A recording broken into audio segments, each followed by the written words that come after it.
Россия адмаўляецца абменьваць грамадзянаў Беларусі, якія змагаліся на баку Киева. Пра гэта заявіў прэзідэнт Украіны Владимир Зеленскі. Паводле украінскага лідара, Кремль выкарыстоўвае палонных замежных добраахвотнікаў як інструмент ціску на іхныя краіны. Таксама Москва не хоча нават прызнаваць, што беларусы ваявалі за Украіну і не згаджаецца даваць іх. Нават калі гаворка не пра вайскоўцаў, а, напрыклад, палітычных вязняў. Зеленскі адзначыў, што перадае партнёрам спісы зняволеных журналістаў і палітзняволеных, каб яны таксама маглі паспрыяць іхнаму вызваленню. На сёння як мінімум двое беларускіх добраахвотнікаў-каліноўцаў застаюцца ў расійскім палоне. Гэта Сергей Дзёгцеў і Ян Дзюрбейка. На фоне заявы Владимира Зеленскага Святлана Ціхановская адзначыла, што пытанне ўключэння беларусаў у спісы на абмен падымалася. Пра гэта яна павяла ў інтэрв'ю выданню «Зеркало». Вадим Кабанчук постоянно на сувязі ў тэме военнополонных. Мы таксама прапрацоўвалі з дэпутатамі Верховнай Рады Украіны ідэю абмену палітвязняў, асуджаных за падтрымку Украіны. Але, на жаль, пакуль безвынікова. Наколькі мне вядома, гэтае пытанне нядаўна ўздымалася і падчас сустрэчы беларусаў з прэзідэнтам Зеленскім.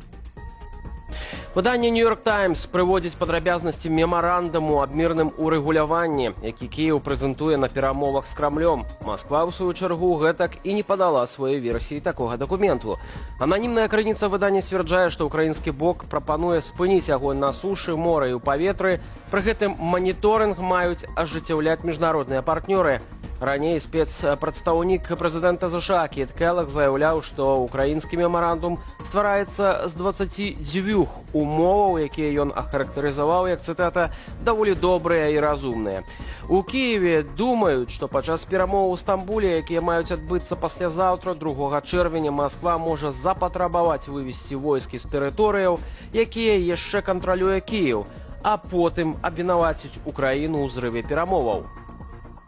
Старшыня правлення Нацыянальнага банку Роман Галоўченка патлумачыў сітуацыю са старымі доларавымі купюрамі ў Беларусі. У інтэрв'ю тэлеканалу ОНТ чыноўнік заявіў, што сёння магчымасці аперацыі з замежнай валютай у банкаў краіны досыць абмежаваныя праз санкцыі. Паводле Романа Галоўченкі, у Беларусі ў адрозненні ад США няма ў абароце купюраў розных гадоў выпуску, таму ў нашай краіне нельга без праблемаў здаць або абмяняць на больш новыя доларавыя банкноты хоць 19 стагоддзя. Аднак зазначыў чыноўнік, да ўвядзення санкцыяў банкі акумулявалі валюту, якая з тых ці іншых прычынаў выйшла са звароту, і не мянялі яе на новую. Пры гэтым старшыня правлення Нацбанку запэўніў, што на ўзроўні дзяржавы не прымаліся і не будуць прымацца ніякія абмежаванні адносна доларавых іншых купюраў розных выпускаў, якія маюць усе прыкметы плацежаздольнасці. У пачатку года беларусы скардзіліся, што абменнікі краіны не прымалі старых долараў. Стан дваіх дзяцей, якія пацярпелі ў выніку дарожна-транспартавага здарэння ў Воранаўскім раёне, ацэньваюць як вельмі цяжкі і цяжкі. Паведамілі ў Міністэрстве аховы здароўя, яны застаюцца ў Лідскім раённым шпіталі, а следчыя ў эфіры дзяржаўнага тэлебачання апавялі, што вядома пра віноўніка гэтай аварыі. В результате поисковых мероприятий виновник был обнаружен в 3 километрах от места трагедии. Степень его опьянения составила 1 промилле. На месте происшествия работала следственно-оперативная группа. Зафиксирована следовая картина. Допрошен подозреваемый свидетель. Увечары 29 траўня каля Радуні Воранаўскага раёну 55-гадовы кіроўца цяжкавіка з'ехаў на правую абочыну дарогі і страціў кіраваннем транспартавым сродкам. У выніку машына апынулася на сустрэчнай паласе, дзе сутыкнулася з легкавіком. 34-гадовага кіроўцу аўтамабіля Ауді, 27-гадовую пасажырку і 2 дзяцей шпіталізавалі. 3-е аднагадовае дзіцё загінула.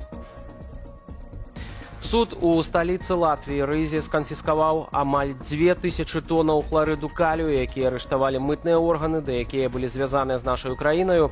Грошы ад незаконна ўвезенага ў краіну тавару з абыходам санкцыяў на суму 306 тысяч еўраў пералічаць у дзяржаўны бюджэт Латвіі. Паводле службы дзяржаўных даходаў нашай паўночнай суседкі, мінеральныя ўгнаенні беларускага паходжання заяўляліся як прадукцыя з Узбекістану. У лістападзе 2023 года у мытных органаў узніклі падазрэнні адносна паходжання тавару, у выніку чаго калій арыштавалі і была распачатая крымінальная справа. Рашэнне Славаччыны прызначыць амбасадара ў Беларусь – гэта жэст у бок неафіцыйнага Менску, а Масквы. Такое меркаванне ў эфіры студыі Белсат выказаў палітычны аглядальнік радыё «Свабода» Юрый Дракахруст.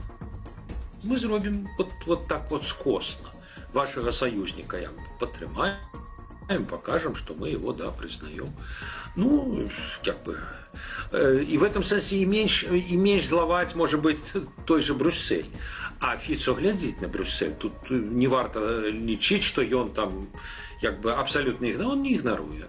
Вот. Але, ну так, ну да, давайте мы диалог будем вести, мягкая сила, может быть, и про палітвязняў амбасадар поговорить, кто ведае.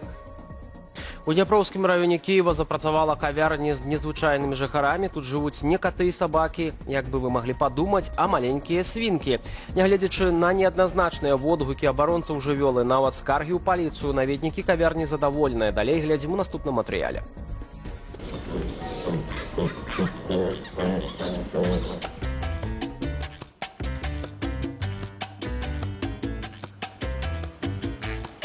Дуже важко розслабитися загалом, але... Увогуле вельмі цяжка расслабіцца, бо калі я расслабляюся, я пачынаю плакаць, а я не хачу, каб гэта здарылася. Таму я проста атрымліваю асалоду ад моманту. Цяпер я тут, з імі, я дакранаюся да іх, яны дораць мне радасць. Такім чынам усё добра, быццам за вокнамі не было вайны, быццам я ў міры і спакоі, быццам дзень, як да гэтага, быццам нічога няма.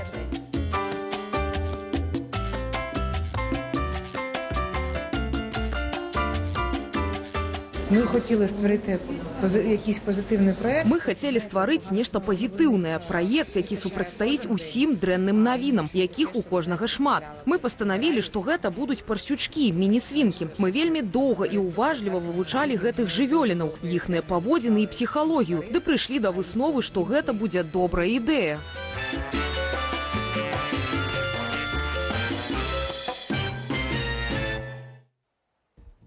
Мы працуем для вас у жывым эфіры. Ставце ўпадабанні, каментуйце наш выпуск, калі гэта для вас бяспечна.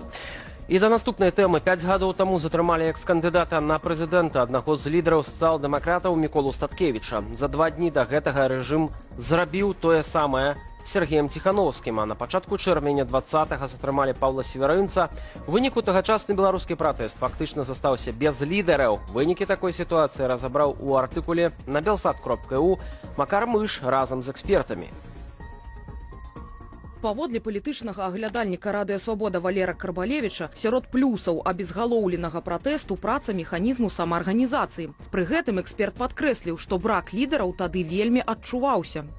Пратэст мусіў быць неперапынным. Людзі мусілі заставацца на вуліцах і ўдзень, і ўначы. І першы-другі тыдзень, калі ўлады былі вымушаныя фактычна прыбраць сілавікоў з вуліцаў, гэта быў вялікі шанс, які даваў пратэстоўцам магчымасць пераламаць сітуацыю. Але не было каму заклікаць людзей, не было каму зарганізаваць працэс жыццядзейнасці пратэстоўцаў на вуліцах. Таксама Валер Карбалевіч упэўнены, што лідары маглі б паказаць натоўпу, куды ісці. Іншыя ж ключавыя асобы, сярод якіх Сергей Дылеўскі, Максім Знак, Вольга Кавалькова і Марыя Калеснікава, на думку выканаўчага дырэктара Інстытуту развіцця і сацыяльнага рынку ў Беларусі і ўсходняй Еўропе Змітра Кухлея, не здолелі канвертаваць энергіі масавага пратэсту ў палітычныя вынікі. У гарадзінскім зоапарку здарыўся сапраўдны цуд. Старая лісіца Жасмін, калісьці падкідыш шмат гадоў жыла адна, але адкрыла для сябе новае прызначэнне. Яна зрабілася прыёмную мамаю для 2 малых лісянятаў, якія трапілі ў зоапарк пасля цяжкіх выпрабаванняў. Відэа шукайце ў інстаграме Белсату.